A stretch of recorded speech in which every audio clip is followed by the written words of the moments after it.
देवळात गेलो होतो, मध्ये तिथे विठ्ठल काय दिसेना. रखुमाई शेजारी नुसतीच वीट. मी म्हणालो राहिलं, रखुमाई तर रखुमाई, कोणाच्या तरी पायावर डोकं ठेवायचं. पायावर ठेवलेलं डोकं काढून घेतलं, पुढे मागे आपल्यालाच लागेल म्हणून. आणि जाता जाता सहज रखुमाईला म्हटलं, विठू कुठे गेला, दिसत नाही.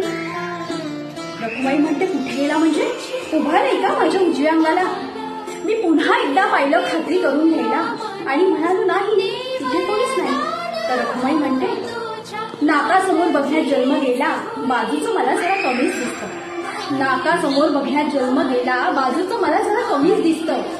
दगडासारखी झाली मान अगदी हरली बघ, जरा इकडची तिकडे होत नाही. कधी येतो, कधी जातो, कुठे जातो, काय करतो, मला काही ठाऊक नाही.